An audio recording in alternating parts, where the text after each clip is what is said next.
Genial Analisa, nossa nova plataforma de recomendações com as melhores ações do mercado de capitais. Descomplicamos as análises de ações para você aprender como investir melhor o seu dinheiro. Comprar, vender ou manter? Essa é a resposta que você encontra na nossa plataforma.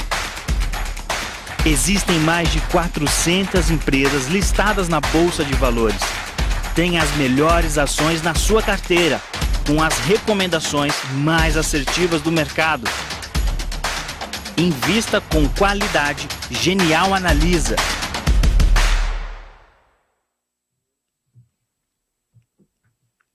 Fala aí, pessoal, sejam bem-vindos a mais um podcast Genial Analisa. Hoje estamos aqui com muita felicidade porque a gente volta ao nosso estúdio, ao vivo aqui para vocês, falando aqui frente a frente, o que é muito mais legal do que, sinceramente, ficar de forma remota. Mas a qualidade, como eu sempre falo, continua a mesma. E hoje a gente tem um episódio, cara, super especial, que na verdade era até uma expectativa minha que a gente trouxesse esse episódio aqui, que é para falar de ações globais, né, para falar de ações internacionais. O pessoal tem pedido bastante para a gente aqui. E hoje o nosso convidado especial aqui é o Thiago, da Apex Capital. Thiago, primeiro, muito obrigado por estar aqui.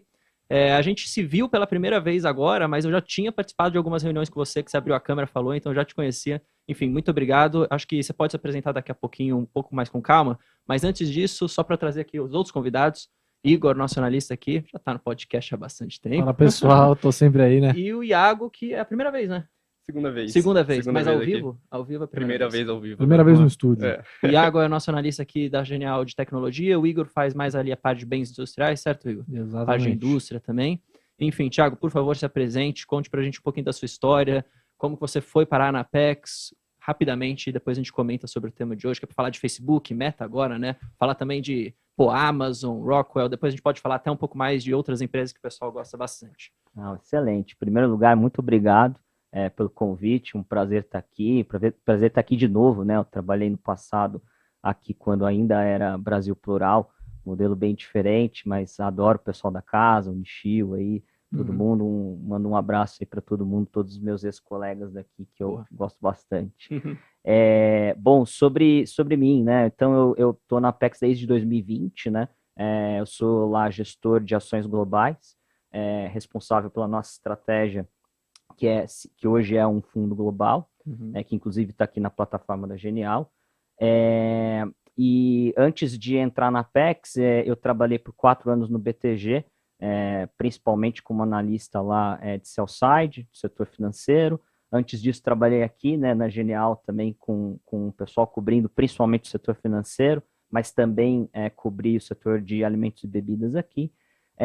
Antes disso, fiz um MBA fora, aí a história vai longe, mas acho que em resumo, legal. É basicamente isso. Show. Só para você comentou dos fundos, eu até tenho aqui a imagenzinha, a gente tem 3 fundos, pessoal, para você quiser aplicar nos fundos da Apex pela plataforma da Genial, você tem 3 fundos disponíveis. O Apex Global, né, que é o que você é responsável ali, que são as ações internacionais.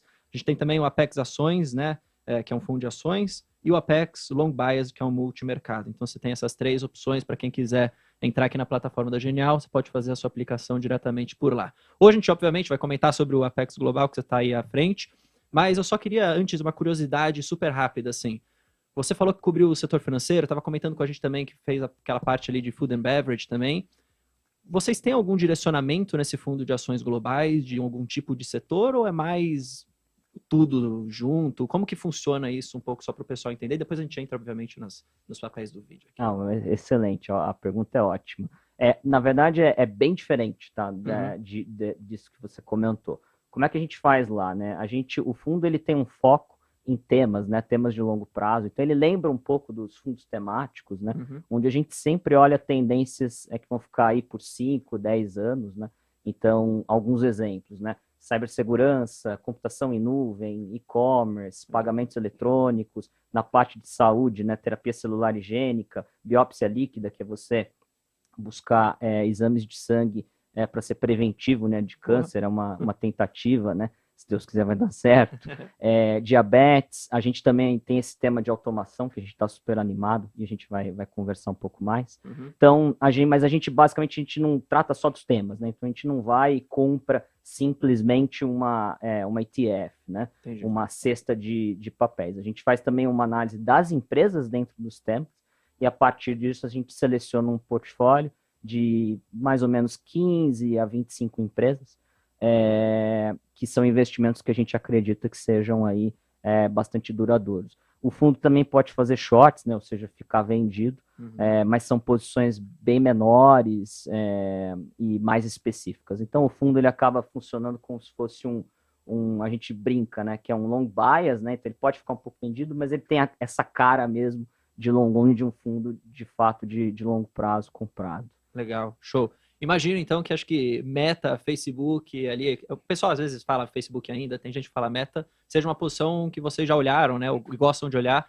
Acho que é legal de comentar ela primeiro aqui, acho que já trazendo esse gancho, até porque recentemente a gente teve, enfim, a queda nas ações do Facebook, teve aquele não vou dizer recorde, né, porque não é um recorde disso, mas teve pela primeira vez na história, o número de usuários ali, de certa forma, caindo um pouquinho, né. Então, acho que se você puder comentar um pouco isso, do como vocês estão olhando o Facebook para o futuro, até para pegar um pouco dessa estratégia que você falou, de olhar para tendências, né, de 5, 10 anos, e como vocês veem essa ação hoje, tá uma oportunidade, tá descontada, como que é a visão de vocês? Acho que seria legal. Não, excelente. Acho que eu vou começar um pouco com, talvez, o que aconteceu, né? Acho que assim, o que eu imagino que todo mundo aqui está querendo escutar, putz, mas por que o Facebook caiu 25%, né? De um dia para o outro. Agora caiu mais 5% na segunda-feira, etc. Né? Eu acho que, assim, até pelo nosso dever, a gente queria realmente explicar tudo o que aconteceu e para as pessoas entenderem bem, né?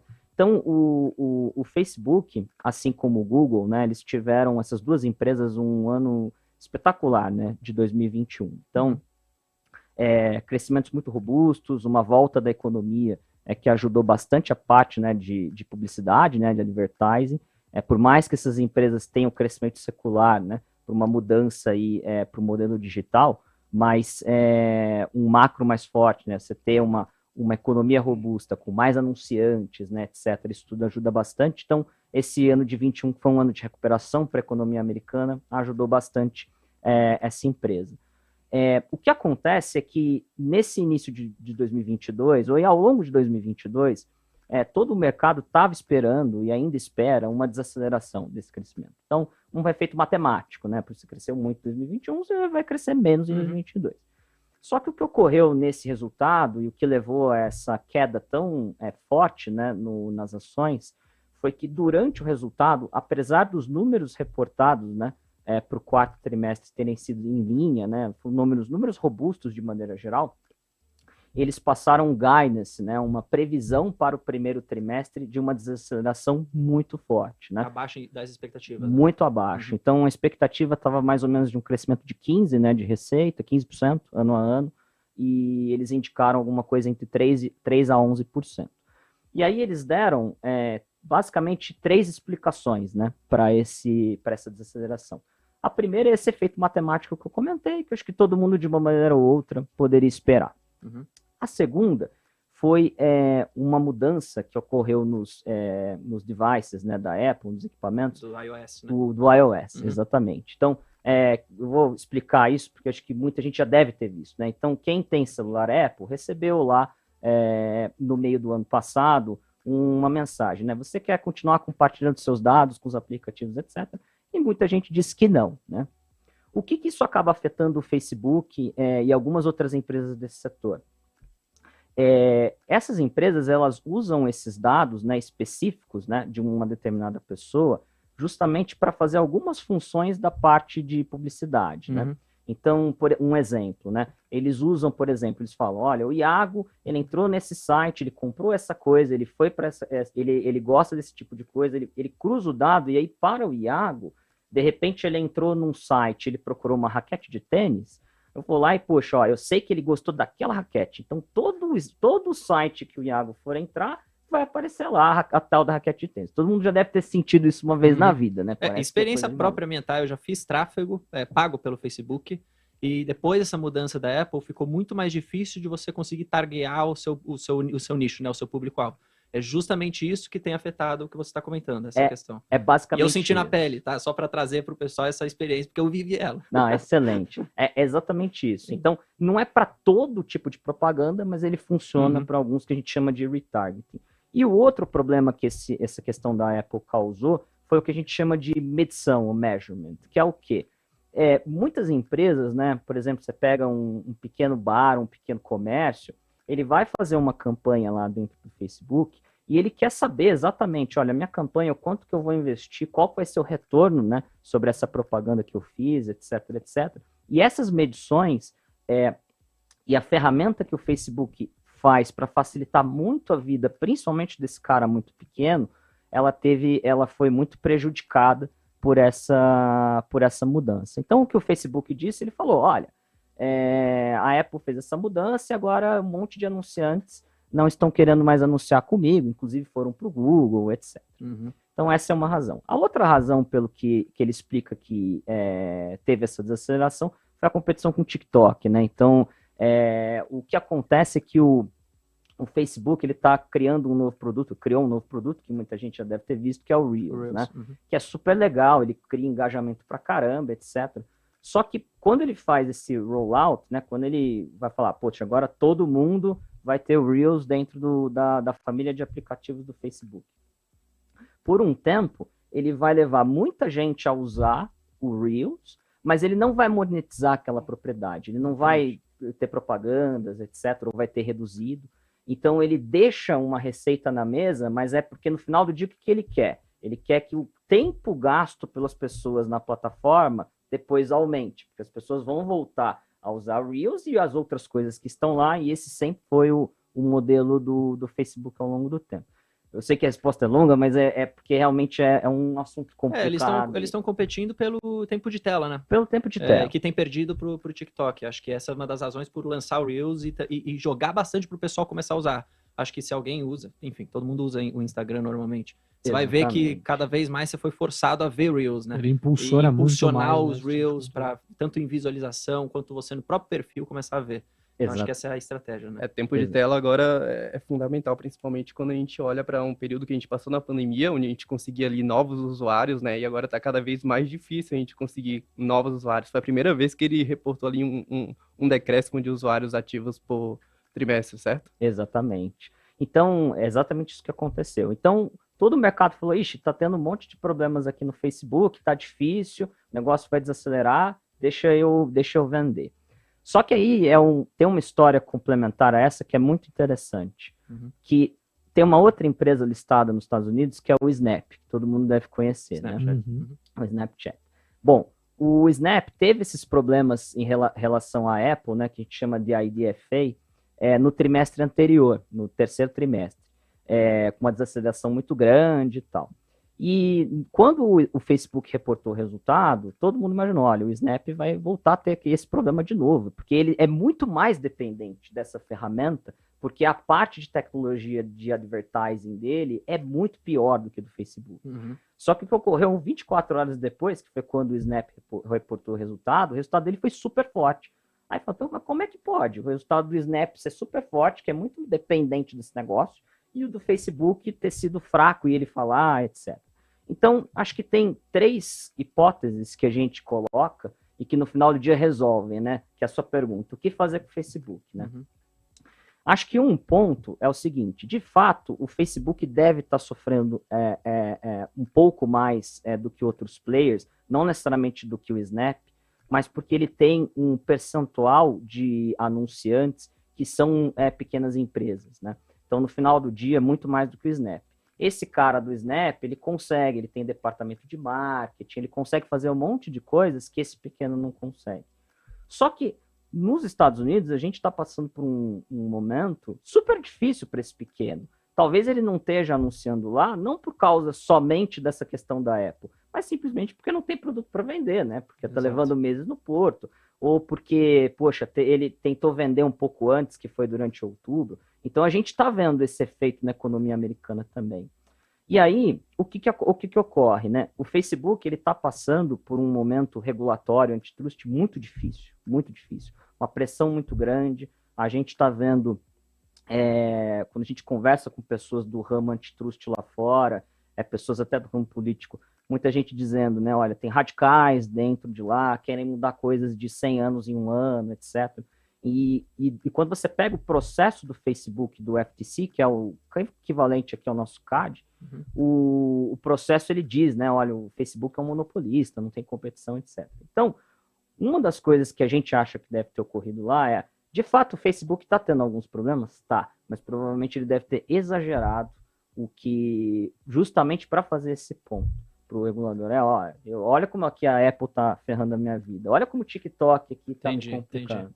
Então, assim, o que a gente acha lá, tá? Nos próximos 6 meses, vai ser muito difícil, com os dados existentes, a gente ter uma boa resposta. Para falar, olha, o Reels realmente está indo bem, o TikTok não é bem assim, ou o IDFA realmente, olha, tinha esse problema, mas veja bem, não é tão ruim quanto o Facebook falava.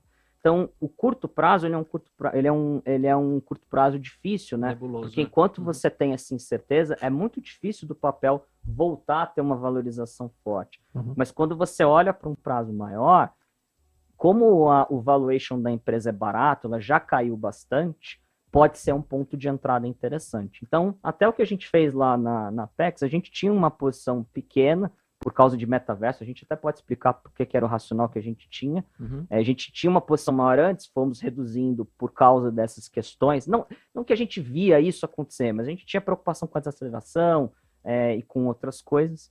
E depois dessa queda, a gente hoje está mais animado, porque a gente acha que o case assim, tem uma probabilidade de voltar e os caras entregarem, porque são uma boa empresa, né? Então, a gente tem uma posição um pouco maior do que a gente tinha antes, que era pequeno, continua sendo pequeno, mas a gente está positivo para um prazo um pouco mais longo. Assim. Desculpa pela resposta longa. Não, tá ótimo. Mas... Eu até queria pegar o gancho e se você puder explicar um pouco só também da visão de metaverso, né? Como que vocês estão olhando... genial, cara. Isso, o quê? O Facebook, ele se chamar de meta nessa janela de tempo pro metaverso. A ideia que eu tenho é que ele tá querendo se desprender dessa questão aí de ser apenas mídia social, sabe? E quer ser muito mais do que isso. E aí acho que entra essa questão do metaverso, certo? Como que é a visão de vocês? Qual que é a tese que vocês constroem lá dentro pro metaverso? Acho que isso ainda é nebuloso para muita gente. Tem gente que fala que é hype, né? Pô, tá todo mundo falando. Tem gente que realmente acredita num negócio mais para longo prazo e tem gente que fala, não, isso daqui é moda, daqui a pouco sai de moda. Como que vocês olham o metaverso? Como que isso tem a ver com o Facebook, né? Na sua visão ali como posição? Excelente. A pergunta é ótima. Acho que para resumir um pouco, né? Existe um viés humano que é da gente sobreestimar, né? As questões no curto prazo e subestimar o longo prazo, né? E provavelmente é um pouco do que a gente acha nessa questão do metaverso. A gente acha que o metaverso vai ser relevante, mas é quase que por forceps, sabe? É muito dinheiro sendo colocado dentro disso, né? Seja via CAPEX do Facebook ou do Meta, né? Seja porque a Microsoft também já está falando em metaverso, criando algumas ferramentas dentro do Teams, ou a NVIDIA que está, por exemplo... criou o Omniverse, também. Que é, espetacular a plataforma deles, né? Para essa questão de criação e colaboração para isso. Então, a gente acha que o circo está armado para o metaverso dar certo. Agora, tem muitos desafios. Então, o hardware precisa ser bem melhor, né? A experiência ainda é muito pobre, né? Dentro disso. Também precisa ter mais features, mais programas, mais conteúdo, né? Dentro do Oculus ou do HoloLens, ou o que quer que seja. Mas, de maneira geral, a gente está bastante animado com o tema. A gente gosta da Meta justamente por causa disso. A gente acha que eles estão trabalhando nisso há mais tempo do que outras empresas ou de advertising ou mesmo de conteúdo, e a gente acha que isso vai acabar trazendo uma vantagem competitiva, principalmente num mundo que pode ser um mundo onde, por exemplo, a dependência da Apple pode ser menor. E isso é um game changer, é um negócio realmente que vale a pena o Facebook tentar apostar. Se eu não me engano, eu acho que tinha sido até o Zuckerberg que tinha falado uma frase legal, que ele estava falando um pouco de como que ele enxergava o metaverso ao longo do tempo, né? Ele falou, cara, acho que nesse curto prazo a gente não vai enxergar esse metaverso que o pessoal idealiza, de você realmente imerso dentro de um outro universo, com o seu avatar, você conseguir andar, você conseguir sentir, às vezes ver aquilo 3D. Ele falou, acho que no começo você começa a criar aquele metaverso mais 2D, no sentido de você criar ali um jogo, por exemplo, onde você dentro do jogo consegue ter anunciante, consegue fazer ali eventos, como já acontece no metaverso Web 2, por exemplo, você vê Fortnite, por exemplo.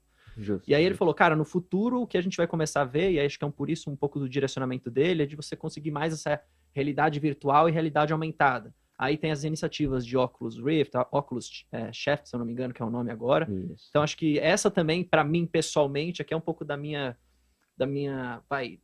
tese de investimento nessa parte de metaverso para Facebook, né? Acho que está bem alinhado nesse sentido com o que ele acredita. Perfeito, Então, concordo 100%. Só complementando aqui, é porque eu também sou um cara que gosta muito de metaverso, assim, acho que tecnologia é uma coisa que eu admiro muito, e tudo bem, tem muito desafio, como você falou, concordo 100%, mas é algo que eu acho que a gente tem que olhar com amor, vamos colocar assim, que eu acho que tá. E uma coisa que eu queria até levantar aqui, perguntar para você, a sua opinião em particular, assim, a gente vê que o Facebook ele é uma empresa que ele vai se transformando e ele vai arrumando maneiras de monetizar ali que muitas vezes a gente não enxerga no tempo, né? Ele lá atrás, pô, quem imaginar que ele ia tomar uma fatia relevante do mercado de advertising ali, do que eram as emissoras, por exemplo, no Brasil hoje em dia, Google e Facebook destruíram basicamente o monopólio que a gente tinha de emissoras. Então, assim, como você enxerga a possibilidade de monetização do Facebook? Eu sei que é uma pergunta meio assim fácil de escorregar, né? Mas você consegue imaginar alguma coisa assim? Como que ele vai fazer para monetizar em cima dessa plataforma do Meta aí? Ah, essa pergunta é ótima. E a gente se fez essa pergunta há mais ou menos uns 3 a 6 meses atrás. Porque a gente tinha uma hipótese lá, poderiam ser duas, né? Uma é, poxa, será que o Facebook pode se tornar a nova Apple? E ir lá e vender esses devices e, poxa, ganhar dinheiro como se fosse o próximo iPhone. E todas as contas que a gente fez, a gente achava que a conta não fecha. Assim, o cara não consegue, não é aí que está o jogo dele. Então, assim, a gente realmente tem a impressão que o que ele, um pouco de verdade, opinião pessoal, né? Nunca conversei com o Zuckerberg sobre isso. Mas... Quem sabe um dia ele vem no podcast. Quem sabe um dia. Mas eu acho que, assim, o advertising é a maneira que ele vai fazer. Agora, por que ele vai conseguir fazer via advertising? Porque se você gasta, sei lá, 8 horas por dia no teu telefone, você vai gastar 16 no metaverso. Pode ser até mais do que isso no metaverso. Então é aquele call que a gente falou de mais tempo sendo usado dentro da plataforma, esse call ele continua lá dentro. E aí você tem uma outra vantagem, que é essa questão da dependência da Apple, né? Se for um App 3.0 em que tudo é mais aberto, poxa, não vai ter o dono do ecossistema lá que ele vai precisar depender, se ele resolver mudar a regra aqui, ele me complica a vida e eu não consigo fazer negócio, me prejudica muito. Então, eu tenho um pouco de impressão que essa é a visão dele. Eu tenho um pouco de medo até disso, porque eu acho que muito metaverso vai ser só um lugar para eu ser impactado por mais propagandas, né? Eu já sou impactado o dia inteiro ali. Instagram, Facebook, YouTube e tal. Acho que até o metaverso vai ser só um lugar a mais ali. Mas eu acho que eu queria até adicionar um ponto. Eu acho que o pessoal acha que é muito simples, tipo, só virar a chave. Sair do ambiente Web 2 para um Web 3 totalmente centralizado. Eu acho que não é assim. Eu acho que a gente vai ter uma etapa. Então, talvez no começo, até essas grandes empresas como o Facebook, por exemplo, até um Google da vida, uma Microsoft, acho que eles vão ser os grandes responsáveis por criar esse ecossistema e depois esse ecossistema por si só ele começa a ser descentralizado. E aí eu acho que é nesse momento que eles vão precisar de alguma forma explorar outras formas de monetizar, porque eles não... Um momento que você está 100% descentralizado, ele já não tem esse controle sobre os dados, né, sobre toda a publicidade. E aí eu acho que é nesse momento que aí todos os analistas, né, todos os investidores vão ter que sentar e falar, beleza, qual que é o próximo passo? O que eles estão fazendo aqui até agora? Mas o Zuckerberg não concorda muito com você, não, porque ele já vai e chama a plataforma dele de Meta. Não, ele não vai, mas eu acho que a minha mãe tá achando que foi o Zuckerberg que criou o metaverso. Né? Não, mas eu acho que isso faz sentido, entendeu? Por isso que eu concordo com o Thiago quando ele fala, pô, a gente tem que acompanhar, a gente se fez essa pergunta já há algum tempo, é um play mais de longo prazo para você ir olhando com mais tempo, sabe? Eu acho que só trazendo essa visão aqui só para complementar. Perfeito, é isso aí. Boa. Quando a gente fala de metaverso, assim, me vem à cabeça que a gente precisa de toda uma estrutura para construir isso. Tu comentou um pouco sobre isso. E aí, já puxando o gancho do próximo assunto, eu lembro que a gente precisa muito de uma computação de nuvem robusta. E aí, puxando agora a Amazon, que teve aí uma receita e subiu pra caramba aí nos últimos dias, justamente por causa do seu braço ali de nuvem, a AWS. Tu vê que a Amazon ela também pode ser uma vencedora aí desse espaço de metaverso aí futuro? Essa pergunta é boa. Eu acho que do lado principalmente desse lado de infraestrutura, eu acho que sim. Apesar de a gente ver mais a NVIDIA até do que a Amazon. E até vou explicar um pouco do racional da NVIDIA também rapidinho, né? Eu não estou divergindo da sua pergunta, só porque é para explicar um pouco, contextualizar. Assim, se a gente for pensar que a gente vai gastar mais horas num negócio que é muito mundo 3D em vez de 2D, né? Como a gente tem o nosso celular, etc., o poder computacional para isso vai ter que ser maior, né? Não tem muito jeito. Então, isso pode ser via nuvem, né? E muita coisa rodar em nuvem. Mas eu acho que então assim, esse é um custo secular. Talvez seja uma das, sei lá, 5, 10 vertentes que você tem para pensar em nuvem no longo prazo e que a gente gosta bastante, tá? A gente pode até, não era o tema da conversa, mas a gente pode falar bastante de nuvem também. A gente gosta também de Microsoft nesse tema. Mas eu acho que o maior beneficiário direto disso vai acabar sendo a NVIDIA, porque quando você pensa na tecnologia de processamento e você olha para o CPU, é quase que você esvaziou muito do que dá para fazer de limite físico, né? Então, o nanômetro já está chegando num limite lá, o clock lá é também difícil. Então, você quase que tem que ir para uma alternativa que é o GPU, que está sendo usado para várias coisas diferentes. Então, assim, só que aí o GPU pode ser uma placa lá dentro da nuvem da AWS que você acaba rodando. Então, tem muita vertente, tem muito leque, né? Tem muito leque, tem muita alternativa. Tem muita alternativa. Mas, assim, nuvem é um tema de longo prazo, cara. Isso eu tenho, assim, a gente segue bastante animado, assim, com esse tema. Acho que vai continuar ganhando share aí de on-prem ao longo dos próximos anos. Acho que o metaverso ele só existe naquele ideal de metaverso 3D que você realmente consegue sentir aquele mundo com um processamento de imagem super rápido, super eficiente, com realidade aumentada, com realidade virtual, e eu também concordo. Acho que a NVIDIA é o grande player nesse sentido que fornece todo esse hardware que faz isso ser possível, que aí pode ser incorporado por outras empresas, por exemplo. Nem que seja num processamento nuvem da Amazon, que eles usem esse tipo de insumo. Sei lá, estou pensando aqui, mas acho que pode ser uma das vertentes também. E é difícil de replicar, assim. Eu tenho certeza que se um Google da vida, uma Microsoft pudessem, eles replicariam. Mas é que a empresa é muito boa, o cara que montou está lá até hoje. Acho que, se eu não me engano, 70% dos funcionários da empresa estão no departamento de P&D. Eu acho que, sei lá, 50% da empresa, alguma coisa assim, de PhDs. É um negócio bizarro, assim. Então, e muito difícil de replicar, muito, muito difícil de replicar. Cara, é muito legal como essa ideia aí de metaverso acaba puxando uma coisa a outra, assim, até as big techs, como elas se interagem.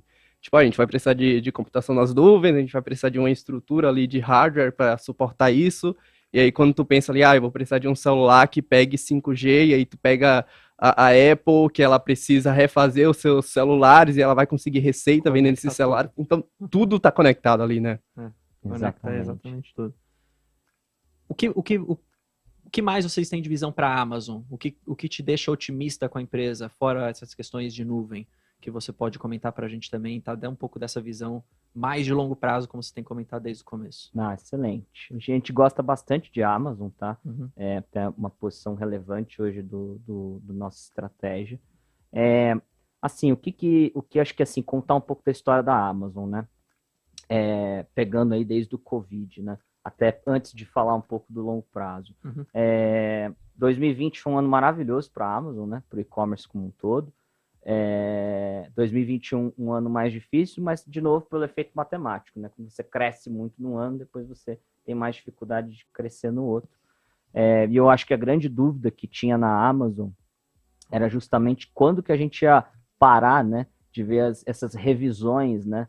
Dos analistas para baixo, né, em relação à receita e a parte de custos, né, já que ele estava sofrendo bastante com essa questão de supply chain, os salários dos Estados Unidos cresceram muito, né, então a Amazon pagava $11 para o funcionário mais baixo, básico, né, mais básico, e tá pagando 18 agora, né? Em 2 anos, né? Quase dobrou o quanto ela paga. Então, tudo isso eram dúvidas muito relevantes, né? E que eu acho que foram sanadas bastante aí nesse último resultado. E eu tenho a impressão que o resto do ano vai ser um ano positivo lá. Agora, pensando na tese de longo prazo, né? Por que a gente gosta, né? Poxa, assim, o e-commerce é um negócio que é secular, né? Eu tenho pouca dúvida que o e-commerce vai continuar ganhando share do varejo físico, né? E a Amazon assim, se tem uma empresa nesse mundo que executa bem alguma coisa, é a Amazon. É impressionante como os caras são muito bons mesmo. Tanto que nesse trimestre, eles ganharam muito share e foi muito por conta disso, né? Esse pequeno comerciante que eu comentei, né? Que não anunciou no Facebook porque não tinha produto, mas é quase que, pô, Amazon, arruma a vida aqui para mim, dá um jeito aqui para mim, porque eu não estou conseguindo vender e tal, e a Amazon ajudou muito esse cara, mais do que outras plataformas pelo que ele pode fazer. Então, a gente gosta muito dessa tese do e-commerce lá, a tese de nuvem, pô, super boa, a gente acha que a AWS vai continuar indo bem, tem acelerado bastante nesses últimos trimestres, é difícil, né, continuar acelerando, mas a gente acha que vai continuar crescendo bastante. Então, acho que são essas duas teses, assim, e tem acho que uma questão só da Amazon, que os caras são muito inovadores, né, então, se tem uma empresa que pode criar alguma coisa diferente aí, também é a Amazon. E só para o pessoal ter a noção, acho que quando você está no Brasil, você não vê a Amazon nos Estados Unidos, às vezes o pessoal não teve a oportunidade. Se você comparar a Amazon Brasil versus a Amazon nos Estados Unidos, é muito diferente ainda. A Amazon nos Estados Unidos, com o Amazon Prime, com aquela entrega super rápida, isso fez o boom do e-commerce lá nos Estados Unidos, até para pequeno produtor, para pequeno comerciante, conseguir entregar as mercadorias rápido, isso traz mais clientes, isso gira mais o estoque do cara, ele vende mais. E a Amazon, no fim das contas, foi uma inovadora até nesse sentido de entrega rápida, assim. O que foi levando, obviamente, os outros competidores a também fazer a mesma coisa. Então, acho que esse poder de você conseguir enxergar uma tendência que vai ser positiva para o mercado inteiro e ser o pioneiro, eu acho que é aí que eles ganham também muito ponto. Uma nota, assim, excelente nesse sentido. Eu concordo muito. E é ótimo que você trouxe esse ponto, porque, na verdade, o ganho de share do e-commerce, ele está uma parte atrelada à tua comodidade de comprar em casa, mas a gente vê que ao longo do tempo, conforme a Amazon e outras empresas vão conseguindo acelerar a entrega dos produtos, você vai vendo novas fases do e-commerce acontecendo e ele ganhando mais share em relação ao varejo, né? Então, essa última onda, vamos dizer, né, ou esse último ciclo, foi justamente esse ciclo do um dia, né? Ou seja, até um dia eu te entrego o produto. Não, tem até o same day delivery, né? Isso. Que é no mesmo dia. Era aí que eu ia chegar, porque agora esse é a próxima fase. Então, agora eles vão passar, acho que a partir mais do ano que vem, por um novo ciclo de investimento, para conseguir entregar no same day, porque é um outro desafio, né? E aí você destrava um monte de coisa, né? Porque, por exemplo, poxa, sei lá, remédio, né? De repente, poxa, se é para entregar em 1 dia, 2 dias, eu não vou comprar. Mas se porque eu tô precisando do remédio agora, meu cara falar que me entrega em 2 horas, eu vou comprar no e-commerce, Tanto é que né? eu lembro que quando a Amazon anunciou essa iniciativa de farmácia, o Walgreens sofreu muito, né? Isso. Porque os caras falam, pô, se a Amazon tá fazendo farmácia e os caras estão entregando no mesmo dia, pô, isso daqui é uma grande empresa, uma empresa inovadora que já sabe mexer com logística, já faz logística super bem, tanto é que teve essas questões baseadas em Walgreens, né, lá, teve essa discussão muito, muito grande. Teve, do eu Amazon acompanhei Pharmacy. bastante, exato. E acho que nesse ponto, enfim, acho que é super importante quando você tem, pelo menos pra mim, né, que trazendo um pouco da minha opinião, vocês acharem que eu tô errado, por favor, fala. Eu queria perguntar o que você acha, assim, se você, olhando para o e-commerce, olhando para a parte de infraestrutura de logística, você acha que a vertente da Amazon é ganhar share globalmente ou na tese de longo prazo, você olha mais para a AWS? Porque assim, eu olho para o business de logística e eu vejo justamente aquilo que a gente estava conversando antes do papo aqui, que está se tornando muito comoditizado, né? Está cada vez mais espremendo margem, está cada vez mais difícil de ganhar share, a competição está muito acirrada, principalmente no Brasil, né? né? Eu queria entender como que você olha isso fora dos Estados Unidos, no caso da Amazon. Não, pô, é um bom ponto.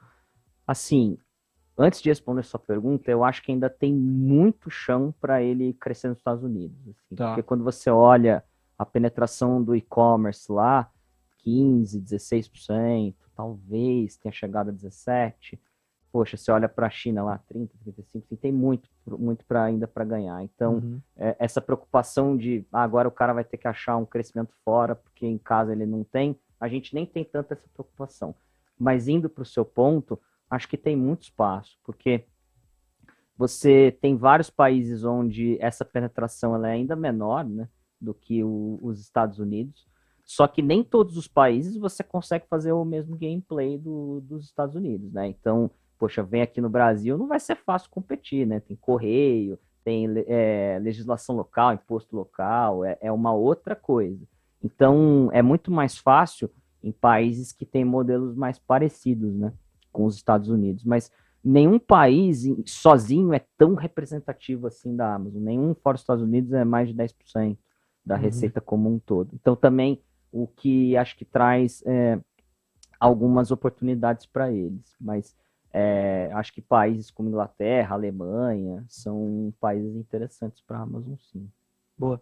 Vamos puxar o gancho em Rockwell, já que o Igor estava falando também. Se você quiser comentar, de novo nesse mesmo esquema, um pouco da tese, como vocês enxergam a Acho que o empresa. pessoal conhece menos, né? Conhece, se você puder também explicar um pouquinho sobre a empresa em si, porque acho que, enfim, Facebook e Amazon está no dia a dia do pessoal, mas talvez Rockwell não esteja. Então, se você quiser trazer um pouco essa visão, acho que seria bom para a gente. Enfim, a gente vai complementando aqui com as nossas visões, Não, tá que ótimo. são sempre bem-vindas, né? Apesar de às vezes a gente falar besteira, pelo menos a gente não falou besteira hoje. Não, ainda não. Ainda não. Não, imagina, só falaram coisa boa. Pô. Ajudaram pra caramba na discussão.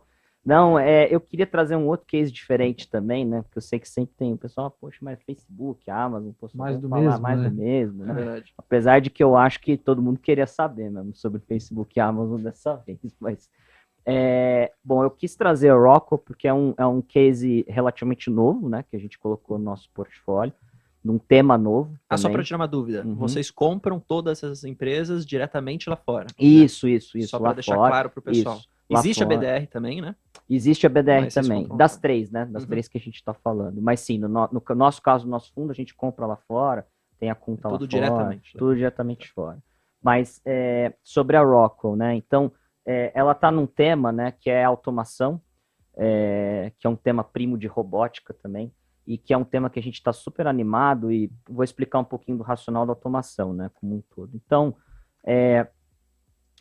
nos Estados Unidos, eu não sei o quanto que as pessoas que estão assistindo a gente estão acompanhando, mas a gente está vivendo dois problemas sérios, né? Então, um problema é o problema de inflação, na verdade, três, né? Um problema é o problema de inflação, o outro problema é o problema de falta de mão de obra, né? Então, hoje até estava conversando com o nosso economista, né, em reunião, tem mais vagas abertas do que pessoas procurando emprego, né? Então, isso é um problema muito sério, né?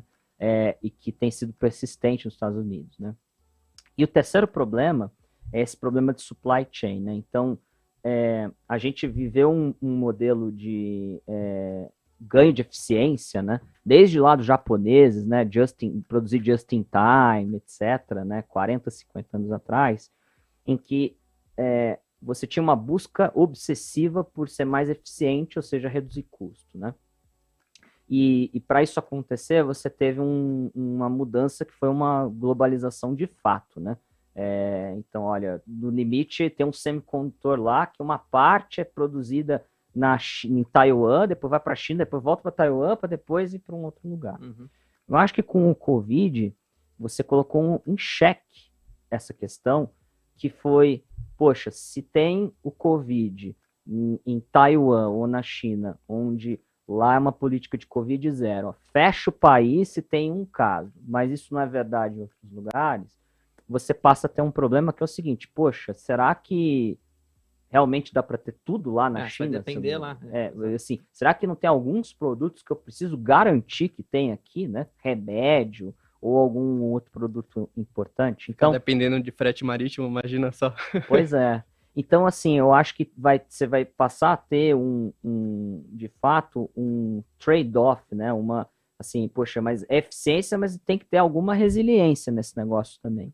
E isso traz uma mudança para essa parte de bens industriais muito grande, porque você vai precisar digitalizar mais as fábricas, né? Então, essa questão de, poxa, o produto está lá ou não está lá, ou está onde? O meu fornecedor tem, não tem, aonde que está o problema?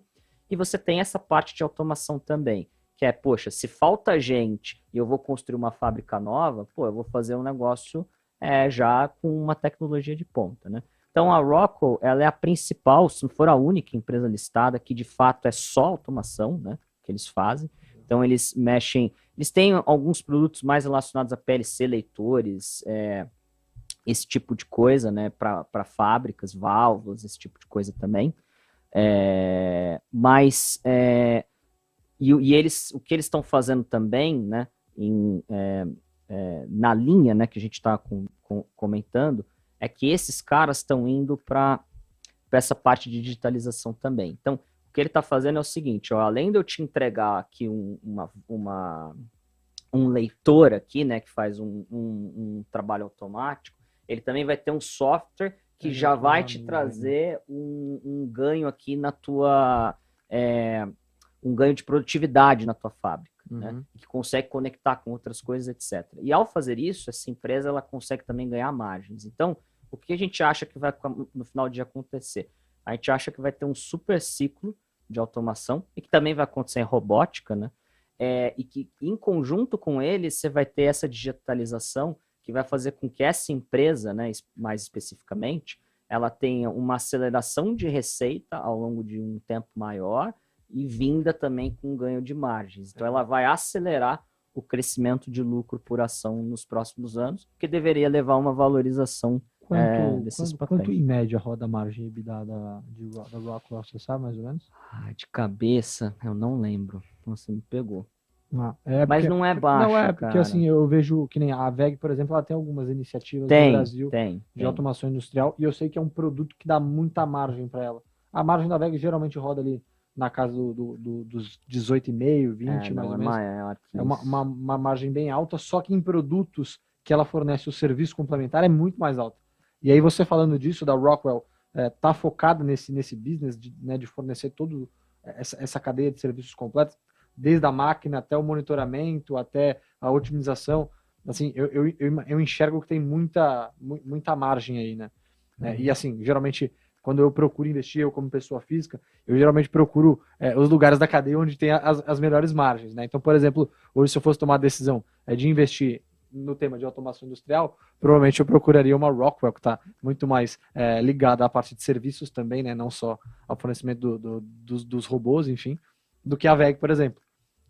Eu não sei em termos de valuation como é o Rockwell, mas eu não acredito que talvez seja tão caro quanto a WEG no Brasil. O papel tá mais ou menos, se você pegar os nossos números aí, umas 24 vezes PI 2023, então se pegar consenso, talvez 25, 26 no máximo, então não é um papel puxado. E que cresce aí alguma coisa entre mid-teens, né, seus 15% ao ano de IPS, podendo eventualmente entregar mais do que isso. Então o valuation são ordens de grandeza diferentes. Eu quero trazer aqui um pouco das perguntas do chat. Quando a gente estava falando ali da parte de metaverso de NVIDIA, o Rubens Sanches perguntou assim, ele falou, Thiago, qual é, na sua visão, né, o impacto da falta de semicondutores nessas empresas, né, especialmente ali a NVIDIA, e como que isso afeta as outras que a gente estava comentando, Facebook, se é que afeta a Amazon e tudo mais. Não, a pergunta é muito boa. De fato, sobre a NVIDIA especificamente, a falta de... daí não é nem talvez o semicondutor, mas são até insumos, né? De maneira geral, tem de fato atrapalhado, né? Então a demanda, na verdade, é muito maior do que o que ela consegue entregar. E só que esses efeitos eles estão chegando não vou dizer talvez num fim, mas estão melhorando. Então, ao longo desse ano, isso deve melhorar bastante. E isso deve ser, inclusive, um dos motivos que, eventualmente, ela vai acelerar a receita. Apesar de já ter crescido bastante, tá? Nos últimos 2 anos. Então, vai lá. Não, eu ia perguntar, assim, de certa forma, você acha que, então, essa demanda, essa oferta mais restrita por conta dessa questão dos semicondutores, pode fazer que hoje seja uma oportunidade entrar em NVIDIA, porque a gente vai ver uma aceleração de receita no futuro, e isso pode puxar a cotação para cima, num espaço mais curto de tempo? Isso pode acontecer na sua visão? Como Isso você... pode acontecer, não sei se é uma probabilidade, extremamente muita coisa no preço alta. já, né? Ele não é um papel barato, tá aí mais ou menos umas 40 vezes preço-lucro. Eu acho que o NVIDIA, para você comprar hoje, é mais um call de longo prazo, de fato. Mas eu acho, então, aí em relação a outro ponto que ele falou, né, em geral, essa questão de semicondutores, ela é sempre muito específica. A cadeia é muito, muito complexa. Então, a gente viu a Apple sofrer com supply chain, a gente viu algumas outras empresas sofrendo, as próprias automakers sofreram bastante, ainda estão sofrendo bastante. Então, mas para a NVIDIA, eu acho que o impacto, por exemplo, é bem menor do que aconteceu, por exemplo, numa Volkswagen ou numa Ford, que precisa parar a produção. E tem outra coisa, assim, né? Geralmente, se você tiver que priorizar o fornecimento do microchip ou do semicondutor, você vai priorizar para você... veículos. Não, para onde você tem mais margem, né? Entendi. Então, provavelmente o impacto em veículos leves, por exemplo, como a gente vê, foi gigantesco, né? Tu diminui o volume e acaba passando ali no preço. Né? Aí eu queria saber, assim, você acha que todo esse problema de supply chain está criando uma demanda reprimida que pode justamente fazer esse PI aí, vamos falar, cair muito rápido nos próximos, sei lá, 2 ou 3 anos para a NVIDIA? Pode acontecer, eu acho que sim. Eu acho que no caso específico de NVIDIA, sim. É interessante a sua pergunta, porque tem várias coisas que a gente vê nos Estados Unidos que foram prejudicadas por isso. Então, por exemplo, a NVIDIA é um caso, né? Ela foi prejudicada, agora ela deve ter uma normalização. Só que você tem outras empresas, por exemplo, a gente até há pouco tempo tinha um short numa empresa dessas, em que houve o contrário, como o produto dela, que era um produto para cibersegurança, era firewall, né? Como é um produto extremamente importante, eu preciso ter esse produto e está faltando produto, tinha muito cara que fazia double order. Chegava lá, eu quero 2, eu não quero um só. E aí, quando você tem o efeito de normalização, é um efeito duplo, porque muita gente está olhando ali para o que a gente chama de orders, né, ou bookings dessas empresas, né, o quanto que está vindo de pedidos, com uma maneira de tentar pensar na receita futura, só que esse booking de pedidos, ele na verdade é meio fictício, né, porque não é bem assim, pô, o cara pediu 2 vezes. Não é o caso da NVIDIA, mas é o caso de algumas empresas lá fora. Boa. Uma outra pergunta aqui do Amaury Vieira. Ele falou das FANGs aqui. Na sua visão, qual dessas empresas pode ter uma concorrência muito forte no futuro e quais ainda tem, entre aspas, uma reserva de mercado difícil de ser quebrada pela concorrência? Uma boa pergunta. Eu acho que assim, essa pergunta até vem um pouco com essa questão, né, antitrust, o que fazer, etc. Eu acho que assim, todas essas empresas têm vantagens competitivas assim muito grandes, né? Assim, é muito difícil. A Amazon tem essas questões antitrust, né? Reclamação, por exemplo, de uso de dados que não poderia usar. Mas, poxa, eu tenho que tirar o chapéu pro cara, assim, o cara é um operador impressionante, né? Tudo que ele construiu, ele tem uma operação logística maior que o PS, né? Que é o Correio Americano, assim, então, poxa, assim, ele é muito bom, é difícil, e óbvio que pô, você pode ter um Shopify que um dia ameaça, mas eu acho que a vantagem que ele tem já é bastante grande. Acho que o Google é um outro também, muito difícil de replicar, né? O Google é impressionante. É impressionante, é muito difícil de replicar o que ele tem. O número de PHDs que eles têm lá dentro é ridículo, assim. É muito difícil. A Apple, eu acho que você tem uma... Você poderia falar, poxa, mas tem a Samsung também, e tem... É verdade, mas eles têm talvez um poder de marca ou marketing muito forte. Eu acho que a Apple cria singularidades, entendeu? Coisas que mudam o jeito que a gente vê o mundo, assim. Então, se você pega a apresentação do Steve Jobs, quando ele faz o primeiro iPhone, é um negócio bizarro. Você olha de hoje para trás e fala, pô, era até fácil de pensar, mas quero ver quem pensava naquilo naquela época. Eu lembro, eu estava vendo aquilo e quando ele falou, pô, a gente quer desenvolver aplicativos, as empresas querem desenvolver novas aplicações para as coisas. Como é que a gente vai desenvolver uma aplicação se a gente tem metade do seu celular um teclado fixo, né? botões fixos, você não pode mudar a usabilidade dele. Aí o Steve Jobs fala na apresentação dele, ele falou, pô, a gente criou uma solução. A gente vai tirar esse teclado, colocar um negócio digital, que as pessoas usam o dedo em toque da tela, e aí cada empresa que estiver desenvolvendo vai conseguir usar um layout próprio, com botões próprios ali naquele espaço. Isso se você for pensar hoje em dia, você fala, pô, beleza, mas o cara, pô, fácil de pensar. Quero ver pensar naquela época, entendeu? Acho que isso é um grande poder da Apple também. Tudo bem, Steve Jobs morreu, mas acho que fica o legado dele na cultura da empresa até hoje. E o Tim Cook faz um ótimo trabalho, tanto que ele está como CEO lá até agora. Então acho que essa é uma grande vantagem, assim, se for falar de vantagem competitiva para a Apple, na minha visão, acho que é essa cultura muito forte que os caras têm de inovar e criar algo que muda o mundo, sabe? Muda a visão todas essas empresas, na verdade, todas elas É têm muito isso um pouco, difícil, eu acho que as vantagens são muito boas, assim. Acho que a questão, talvez o Facebook agora tenha um pouco dessa questão, né? Um dos motivos que o papel caiu é, poxa, será que o TikTok vai ser tão poderoso assim para atrapalhar, né? Mas eu acho que eles têm eu acho que o projeto do metaverso é uma maneira de se defender também disso. Então, enfim, eu acho todas muito boas, assim. Eu tenho dificuldade de ver pontos assim tão fracos, ou uma que fale, essa aqui daqui a 10 anos não vai existir, ou alguma coisa desse tipo. Como é que tu vê ali a questão da Microsoft, tá? Faltando ela ali, com ela fazendo aquela aquisição ali do Activision Blizzard, ela que tava querendo fugir das leis antitrust, e agora, né, ela vai ter que lidar com isso, porque a Microsoft, ela já tem ali um certo poder dentro desse mercado de games, e ela adquiriu a Activision, que também, pô, é uma força ali a ser considerada.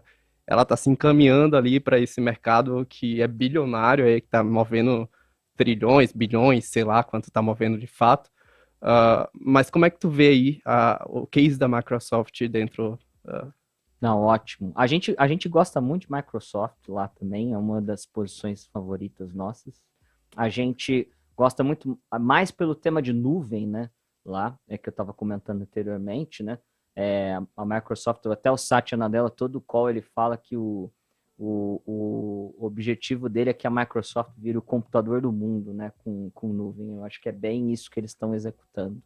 Mas na parte de gaming, eu até para comentar, né, eu costumo semanalmente fazer posts no LinkedIn, né, quem quiser me adicionar lá, pode ficar super à vontade ou seguir.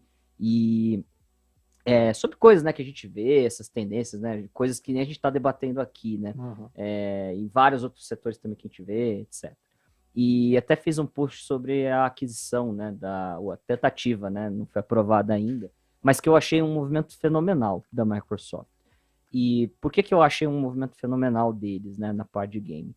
Eu acho que a Microsoft é a única empresa que está posicionada para de fato se tornar, ou não é a única, mas é a melhor posicionada para se tornar uma espécie de um Netflix de gaming, né? Por que isso, né? Porque gaming, diferentemente do nosso Netflix, né, que poxa, eu posso lá pausar, etc. O game, você tem uma questão de latência que é muito, assim, o jogo tem que ser jogado ali, poxa, a questão do tempo ali de transmissão do dado faz muita diferença, etc, etc. E você precisa ter um backbone tecnológico relevante. E eu acho que a Microsoft consegue, eventualmente, fazer isso melhor do que os concorrentes.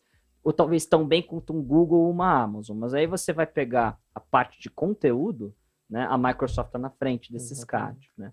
Então, você vai na Amazon, poxa, é interessante, tem o Twitch e tal, mas não tem qual jogo da Amazon que é maravilhoso, né? Então, e essa parte de conteúdo, ela é muito difícil de replicar, né? Então, muitas vezes, o que a gente até está vendo no mercado de videogames agora é um mercado que a gente acompanha também, e está super interessante também, essa questão de M&A, né?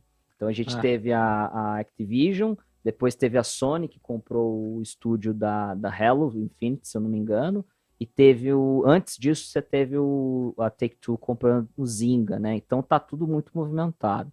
Mas em relação a esse deal especificamente, eu acho que a Microsoft ela traz um IP, né, uma marca de jogos, né, os jogos que tem lá. Com franquias relevantes. Franquias super, era justamente a palavra que eu queria, franquias. Franquias super relevantes. Eu acho que eles se aproveitaram de um momento é muito difícil da companhia, que infelizmente eles passaram lá, né?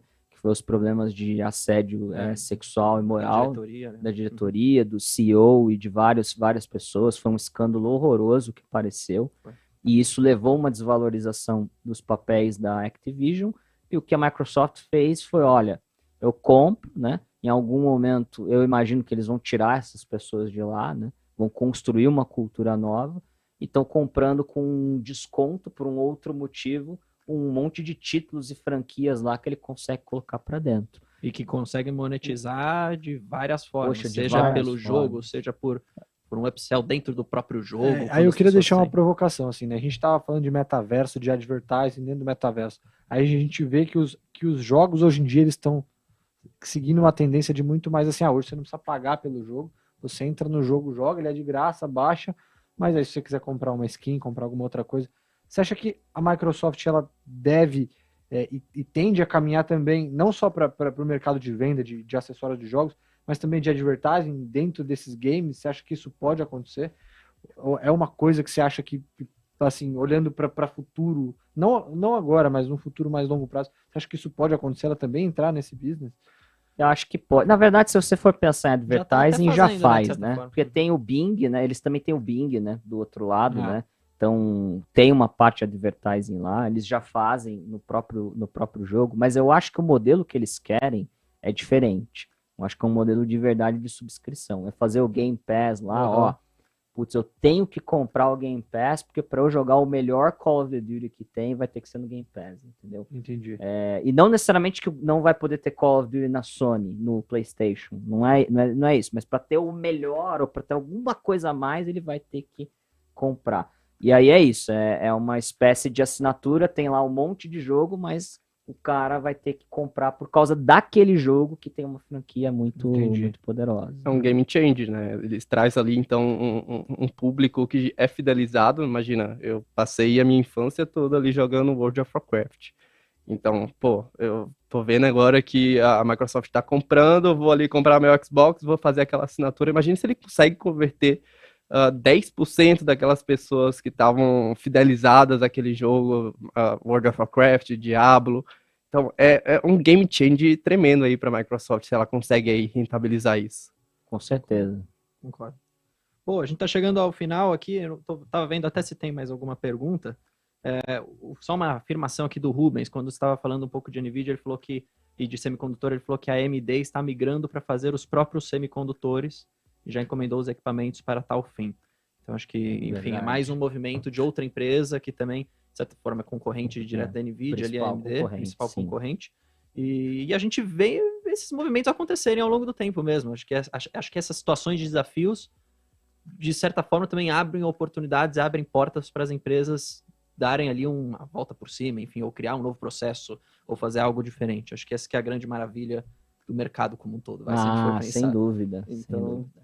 Enfim, Thiago, muito obrigado pela sua participação aqui. Só no finalzinho, eu queria que você contasse um pouquinho da dinâmica do fundo, do Global, para o pessoal que está interessado em investir, que às vezes não quer tomar decisão sozinho, quer terceirizar essa decisão para vocês, estão todo dia, o dia a dia olhando para isso, conhecem mais dos setores que normalmente, às vezes, as pessoas que não têm tempo para isso. Então, se você quiser comentar um pouco da dinâmica, como faz, como que é o resgate, se tem limite, se não tem, se tiver um pouco dessas informações, é legal para trazer para o pessoal. Não, tá ótimo. Acho que em informações gerais, né? O ticket mínimo é super pequeno, R$500. Infelizmente, né, a regulação ainda para os fundos IE, né, de investimento exterior, para investidor qualificado, né? Tem todas essas discussões aí de eventualmente mudar, né? Isso, infelizmente, acaba restringindo acessos para alguns investidores. Mas, enfim, é um fundo para investidores qualificados. Cotização em D+2, resgate, não tem o número certo, tá? D+4 ou D+5, algo nessa linha, tá? E acho que de maneira geral é isso. O fundo não tem hedge cambial, né? Então você está 100% exposto em dólares, né? Dentro do fundo, as cotas são em reais. E eu acho que é isso. E está lá na plataforma da Genial para quem quiser ver mais informações, etc. E a gente também está disponível lá na nossa área de RI, o que precisar do nosso lado. Vocês têm Instagram, né? Imagino, provavelmente. Ou você tem o Instagram? Olha, eu vou te falar, eu tem um pessoal que eu nunca uso. Então, assim, eu uso muito Tá parecendo LinkedIn. Nishio, tá parecendo Nishio. Eu uso muito LinkedIn, mas a Apex lá tem Instagram, Legal. então Qualquer uma coisa outra- pode olhar por lá. uma coisa pode olhar por lá. Ou no meu próprio LinkedIn lá, já fiz posts também no passado sobre o fundo. Show. E muita coisa. E acho que antes só de terminar, se puder falar duas Claro, coisinhas. Primeiro eu queria, poxa, hoje é um dia muito especial lá pra gente, né? Esse fundo tá fazendo 12 meses hoje, 1 ano, né? Pô, a gente devia ter Ano de trazido vida. o bolo. Eu trouxe a água e esqueci do bolo.